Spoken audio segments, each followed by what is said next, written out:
Jesus is faithful over God's house as a son. Moses was faithful as a servant. Jesus is superior to Moses in regards to faith. Joshua and Caleb were superior to Moses in regards to faith. That's the crucial thing. And we're invited to align ourselves with Joshua and Caleb.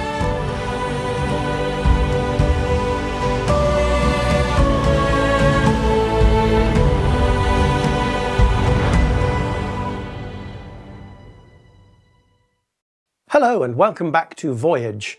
I'm Richard Ounsworth and I'm taking us through the letter to the Hebrews. We've reached chapter 3 now of the letter to the Hebrews. We've learned about how Jesus is the Son, who is eternally the imprint of the Father, the very imprint of his being, how he's superior to the angels, but that he has entered into a profound solidarity with us human beings, whom he calls his brothers and sisters. And it's because he's entered into that solidarity, a solidarity that extends all the way to his suffering and death on the cross, that he's been able to become the pioneer of our salvation. And we saw that at the very end of chapter 2, Hebrews just drops a hint to us that we can think of Jesus as being not just a sacrifice in his death, but also the priest who offers that sacrifice.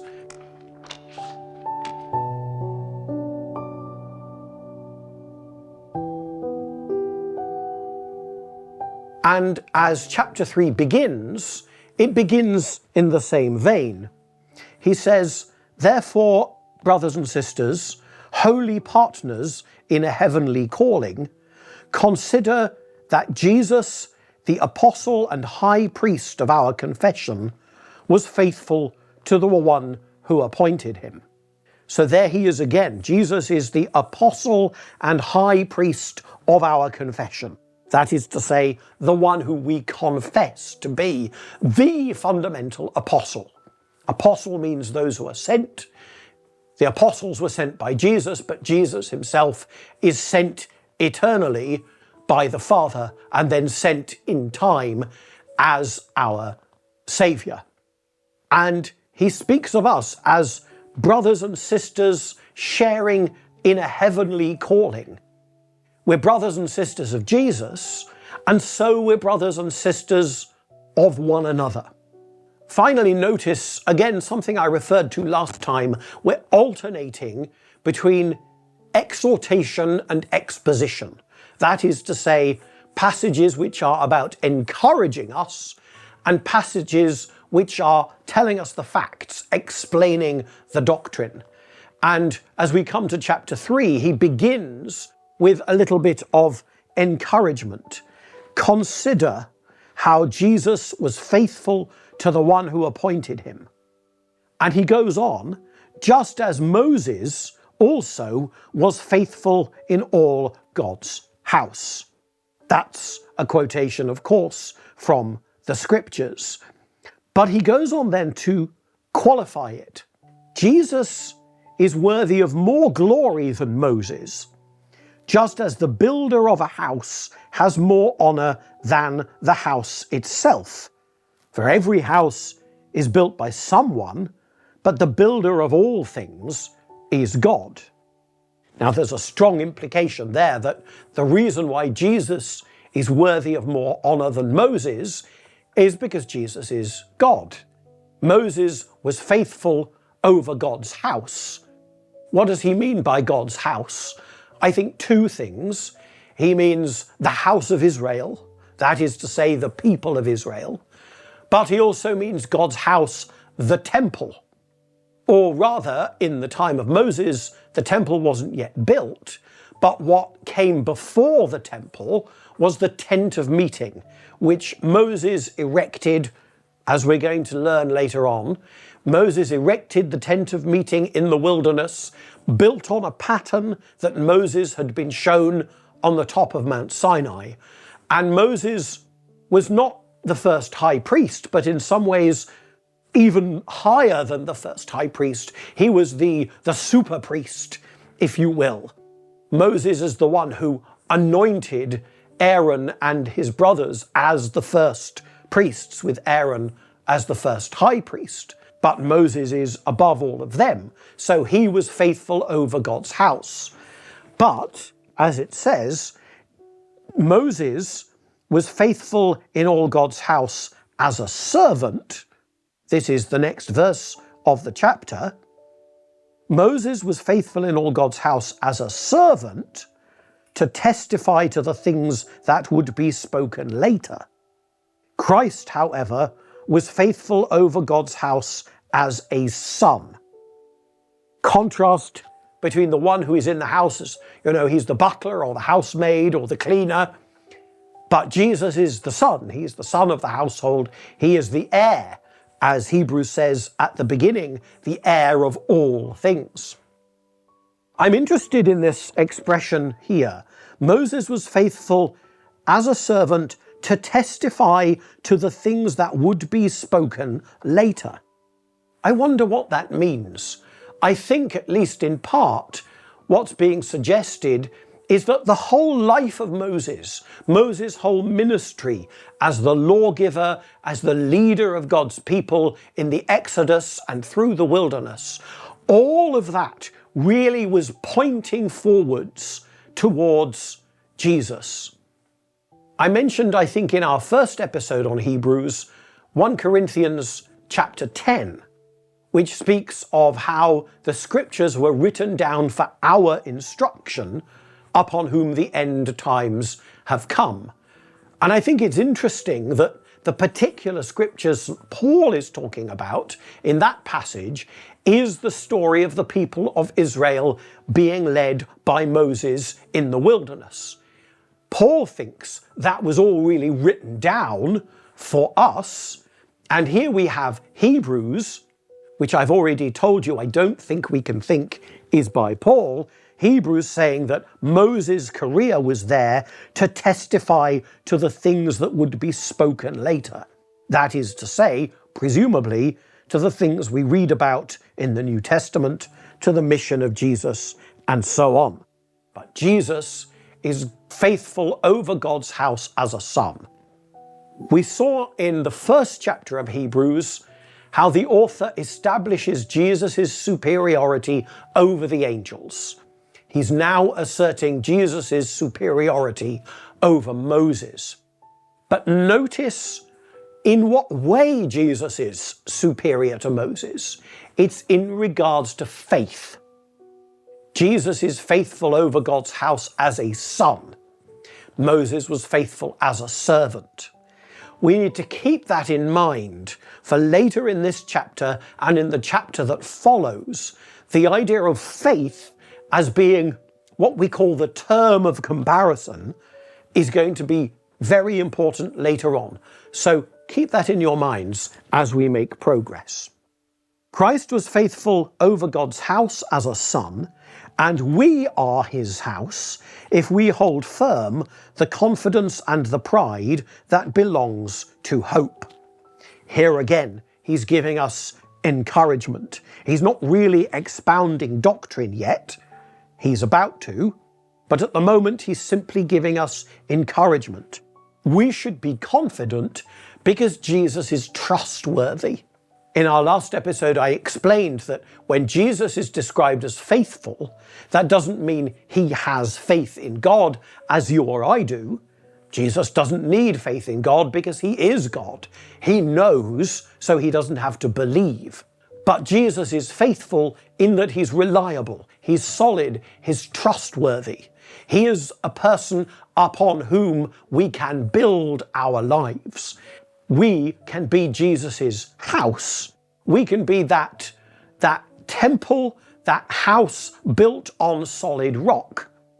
You remember the passage in St. Matthew's Gospel about the man who builds his house on sand and the other man who builds his house on rock. We build our house on the solid rock of the faithfulness, the trustworthiness of Jesus. We have confidence then to build our lives on Jesus. And that confidence he describes as the confidence and the pride that belongs to hope. Our confidence then is something that looks forward to the future, to our personal future, but also to the future of the world. The not yet, which is still coming, even as we see the already of Jesus and his heavenly exaltation, as I spoke about in our last session. He goes on to quote quite extensively from Psalm 94. Therefore, as the Holy Spirit says, today if you hear his voice, do not harden your hearts as in the rebellion, as on the day of testing in the wilderness, where your ancestors put me to the test, though they had seen my works for 40 years. Therefore, I was angry with that generation, and I said, they always go astray in their hearts, and they have not known my ways. As in my anger I swore, they will not enter my rest. Any of you who say the divine office will know those words very well, because Psalm 94 is the invitatory psalm. It's the first psalm that we say or sing every single morning. And so it's very, very familiar.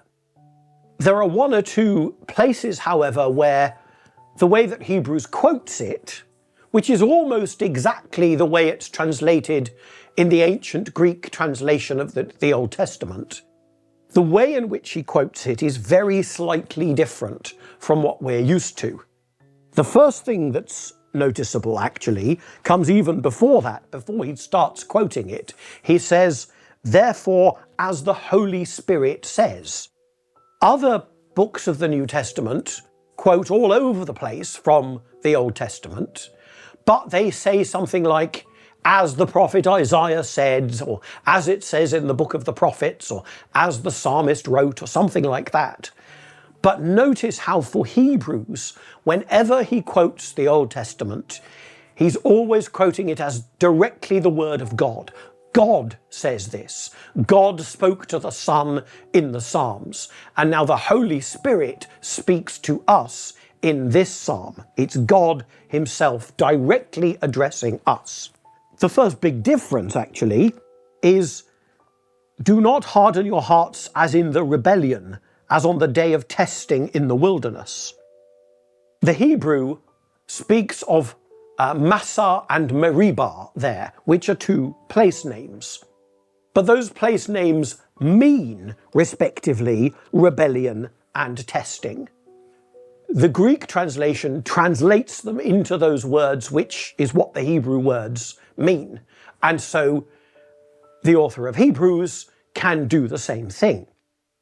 But it's important because it means it allows us to think of the days of rebellion and testing as being some days other than those which take place at Massah and Meribah. And that's going to be important. Massah and Meribah are the first instances of the people of Israel being faithless in the wilderness, and we read about them in the book of Exodus. What Hebrews is wanting to do, as I'll hopefully convince you in a few minutes' time, is associate these psalm verses instead with a later instance of rebellion and testing. And one of the ways he does that is by the next change, which actually is a change he makes in the Greek text. He adds just one word, therefore. Listen again. Where your ancestors put me to the test, though they had seen my works for 40 years, therefore I was angry with that generation. The way that we sing it in the mornings is, though they had seen my works. For 40 years, I was angry with that generation. So do you see how what that does, the way that the Hebrew goes, is it makes the 40 years come after God getting angry. God gets angry, and then he's angry for 40 years. If you put the therefore in where it is in this, that is to say at chapter 3, verse 10, then the 40 years are the amount of time that the people of Israel had seen the works of God before he got angry with them. So that means that this particular occasion, when God swears the oath in his anger, they shall never enter my rest, is relocated from Massa and Meribah to the last instance at the end of the wilderness wanderings. Now, where is that? It's not in the book of Exodus. It's a much later incident in the book of Numbers. In Numbers chapters 13, 14, and 15, we read the story of how God had brought the people of Israel to a place called Kadesh Barnea. And it was right on the boundary of the promised land. They had come as far as the promised land. Their journey was over. And God said to the people, there you are. I brought you to the promised land. You can go in now. And it was at that moment that Moses hesitated. And instead of boldly leading the people of Israel into the promised land, he sent 12 spies. Those 12 spies were one from each of the 12 tribes of Israel. We only know the names of two of them, Joshua and Caleb. The 12 spies come back, and Joshua and Caleb are the only two who actually speak the truth. The 10 other spies, they say, oh, it's a terrible place. It's a land that devours its inhabitants, and the natives are all giants. We should go back to Egypt. This is hopeless. Only Joshua and Caleb say, no, it's a land flowing with milk and honey, and if we have confidence in God, we can indeed conquer it. With a tragic inevitability, I think, the people of Israel, even Moses, listened to the 10 false spies' reports. And so they decide to head back to Egypt. And it's at that point that God declares to Moses, and through him to all of the people, none of this generation is going to enter into the promised land because you have not had faith in my promises. I brought you to the threshold of the land and then you chickened out. So I'm afraid you are all going to die in the wilderness, except Joshua and Caleb, because they believed me, because they had faith in me, because they spoke the truth, both about my reliability and about the land I've brought you to. They and they alone of this generation will enter into the land. And Hebrews is very careful, both in the way in which it rephrases slightly this psalm, and also in the language it uses in the verses that are to come, very careful to make sure that we know that the oath, and I quote, "Therefore I was angry with this generation, and I said, they always go astray in their hearts, and they have not known my ways. As in my anger I swore, they will not enter my rest." That oath was sworn by God to the people of Israel at Kadesh Barnea. Hebrews goes on, "Take care, brothers and sisters, that none of you may have an evil, unbelieving heart that turns away from the living God." In that verse, verse 12, Hebrews strongly echoes the language of those chapters from the book of Numbers. So he's reiterating the fact that this is the passage he thinks this psalm, Psalm 94, is really about. And he's, of course, telling us, he's exhorting us, don't be like them. Don't have an evil, unbelieving, a faithless heart that turns away from the living God. Instead, he says, exhort one another every day, as long as it is still called today, so that none of you may be hardened by the deceitfulness of sin. More echoes of that passage from Numbers. And notice the other thing he does here. Encourage one another as long as it is still called today. Well, it's always called today, isn't it? But the point that he's making is the today in the psalm, oh, that today you would listen to his voice, do not harden your hearts, is today. That psalm is directly addressed to us. It's just what St. Paul says, as I mentioned before, in 1 Corinthians 10. These things were written down for our instruction. We are in an analogous situation to that the people of Israel found themselves in at Kadesh Barnea. We also are on the threshold of the promised land. We also are being invited by God to enter in. Will we do so? The choice is up to us. Do we trust him? Do we have a believing heart? Or do we have a hard and unbelieving heart? Now you may say to me, well, I'm not on the threshold of the promised land because the promised land is Canaan, it's Israel, and I'm not there. I'm in England or Ireland or India or wherever you might be. So what does this have to do with me? But of course, the promised land that Hebrews is talking about isn't the promised land of Israel. That was only ever a sign. The promised land that he's talking about is heaven itself. And we'll see him demonstrate that in the verses that follow in this chapter and in the next chapter.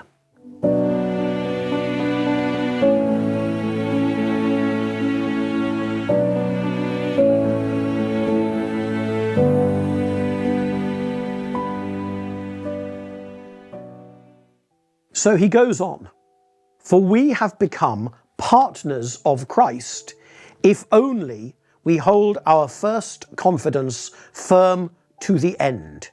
As it is said, today if you hear his voice, do not harden your hearts as in the rebellion. Here he's just reiterating what he's already said. We're brothers and sisters, partners in a heavenly calling, partners of one another, but also partners of Christ. We are making the same journey that Jesus made, a journey back to God. And we share in Jesus's work as well. We're partners of Jesus in our apostolate. Every Christian is charged not just with being a follower of Christ, but also with being a preacher of Christ. How can we do that if we have hard hearts? How can we do that if we don't have that believing, soft, yielding heart that places its faith in God, that builds its life upon the firm foundation of the faithfulness, the reliability of Jesus? How can we ever hope to convince our fellow human beings to follow us in following Christ? So do not harden your hearts as in the rebellion. Then he goes on. Now, who were they who heard and yet were rebellious? Was it not all those who left Egypt under the leadership of Moses? Is that a rhetorical question? Actually, you can read the Greek differently. You can read it instead as this. Some people heard and yet were rebellious. It wasn't all those who left Egypt under the leadership of Moses. That's the way Greek works, for which I apologize. Now, the point is, it wasn't all those. It was almost all those. And I'm sure that Hebrews is inviting us to make this link, to make this jump, and say to ourselves, well, hang on a minute. Who were rebellious? Who died in the wilderness? It couldn't have been all of them. We know it wasn't. It was all of that generation except Joshua and Caleb. So once again, the distinctive exception of Joshua and Caleb are in our minds. And do you remember how I said at the beginning of this chapter, we have to remember the comparison between Jesus and Moses is a comparison in terms of faith. I think we're now being invited to make another comparison in terms of faith between Moses and indeed the whole of that generation who at this crucial moment didn't trust in God and decided to go back home, and the two who did trust, Joshua and Caleb. Again, a term of comparison is faith. Jesus is superior to Moses in regards to faith. Joshua and Caleb were superior to Moses in regards to faith. That's the crucial thing, and we're invited to align ourselves with Joshua and Caleb. To whom did he swear that they would not enter his rest, if not to those who were disobedient? So we see, this is the last verse of the chapter, so we see that they were unable, to enter because of unbelief. So again, it's faith versus faithlessness, belief versus unbelief. It's the same thing, actually, in Greek. Now, before I move on, I want to explain to you something very, very odd about the way in which this psalm is quoted in the Greek. We've had the same verse several times. They shall never enter into my rest. And that's a correct translation. But actually, it's not what the Greek says, not literally. What the Greek says is, if they shall enter into my rest. You think, well, that's an odd way of saying they won't. It comes from a direct translation of the Hebrew. And in the Hebrew language, you can do this. You can say im, which is the Hebrew for if, and then use a particular form of the verb, which is kind of like the future tense, to mean it's definitely not going to happen. And what the Greek translation of the Old Testament does is it just translates that literally, if they are going to, meaning they aren't going to. But where does that original Hebrew idiom come from?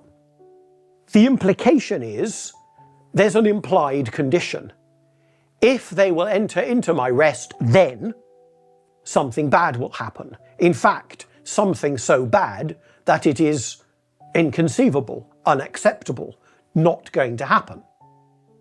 It's as if God was saying, I'll be hanged if they will enter into my rest. I'll be blowed if they will enter into my rest. Or we might use in English a slightly different idiom. They will enter into my rest over my dead body. Which, of course, is exactly what happened. One of the key themes in Hebrews, as we'll see, is the theme of promise.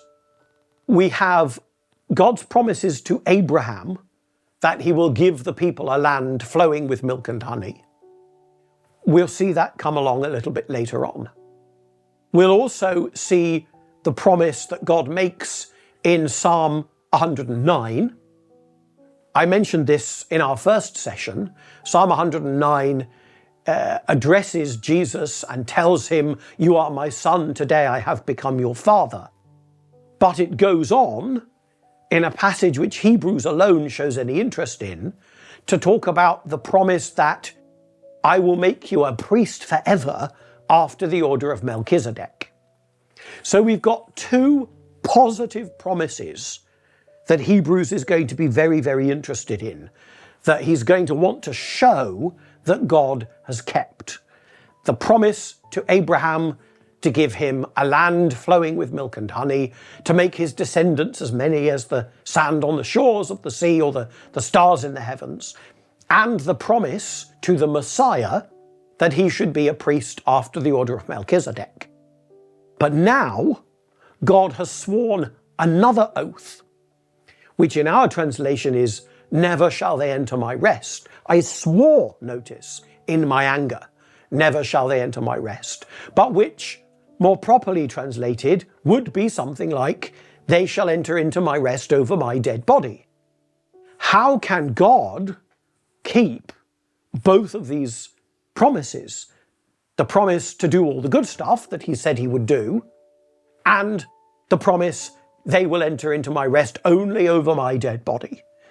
And of course the answer is perfectly clear. It has to be over his dead body, which is precisely what happens in the person of Jesus Christ.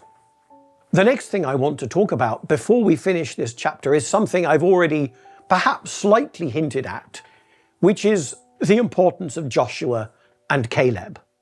Their names, though they're not mentioned yet, Joshua will be mentioned in the next chapter, their names are going to be in our minds, or at least if the hearers or readers of Hebrews are as up on their Bible as the author is, Joshua and Caleb are going to be in their minds. They were the ones who at Kadesh Barnea didn't falter, did speak the truth, did have faith in God.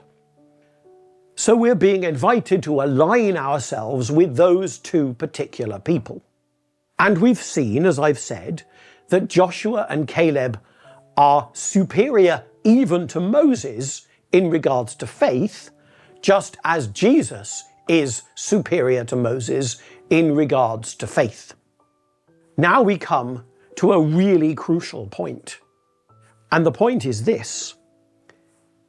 The Greek for Joshua is Jesus. In other words, the Greek for Joshua is Jesus. Or, if you want to put it a different way, Jesus' name is Joshua. So as we're starting to think about Joshua and the way in which Joshua was superior to Moses, Joshua, after all, was the one who did lead the people of Israel into the promised land, which Moses wasn't permitted to do because of his faithlessness. Joshua, superior to Moses in regards to faith. Jesus, superior to Moses in regards to faith. Their names are both the same.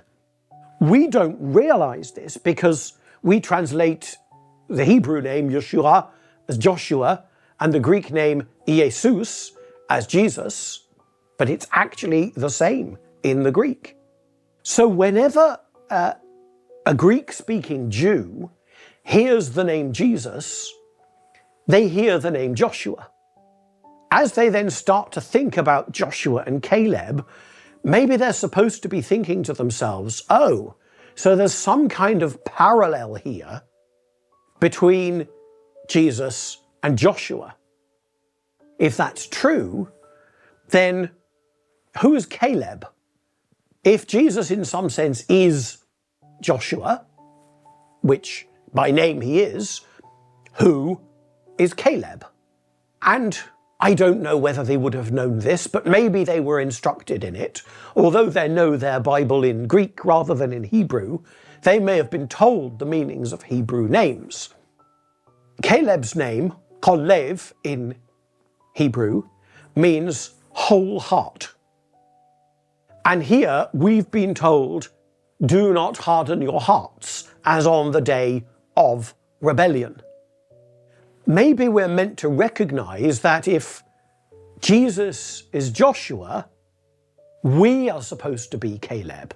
We who should be wholehearted in our trust in God, in our faith, in our following of Jesus, and in our willingness to share in Jesus's preaching ministry, to share our faith with the world, we also should be wholehearted. So maybe we are supposed to be Caleb. And if that's true, then it helps to make sense of how he speaks of us as partners in a heavenly calling, how we are brothers and sisters of Jesus Christ. We saw last time how in chapter 2, Hebrews wants to emphasize the solidarity between ourselves and Jesus. Jesus, as the perfect mediator between God and man, has, as it were, come over from the divine side to enter fully into our humanity. Thus, he's made us his brothers and sisters.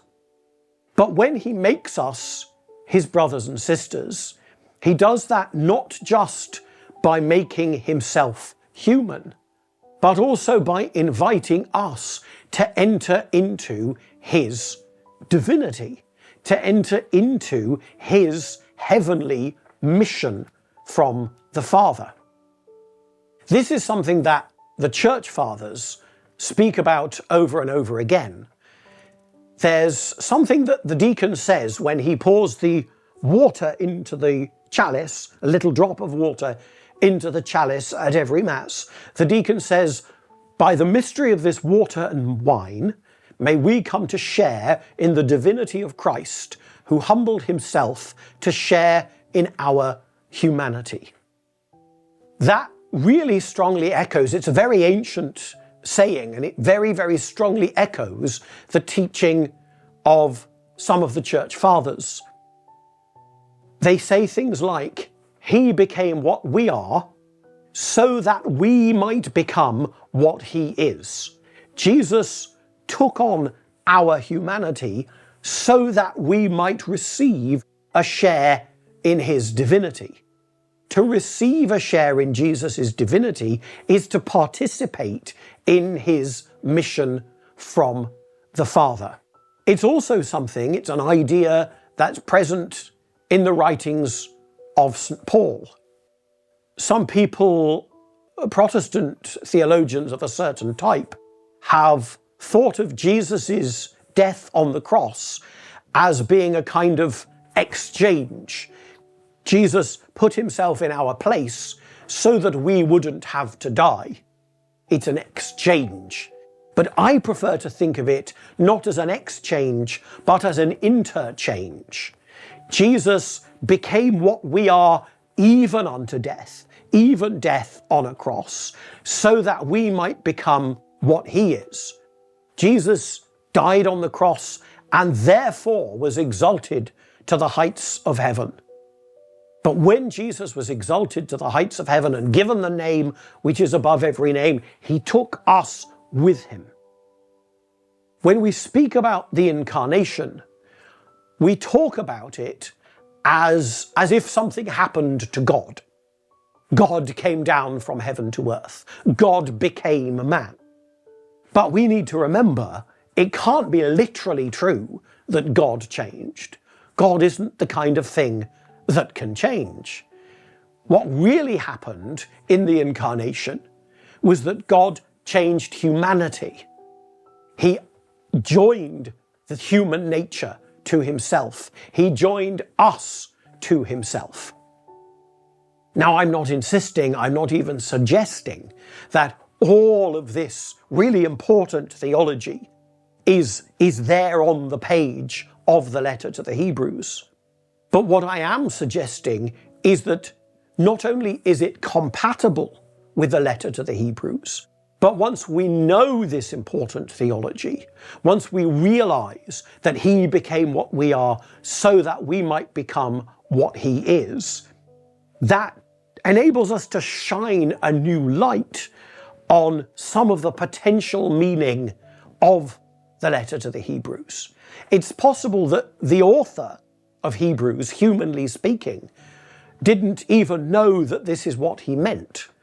But it seems to me perfectly plausible that God could allow an apostle, a biblical writer, to say and to mean in the purposes of God far more than that human being can know that he means in his own conscious human mind.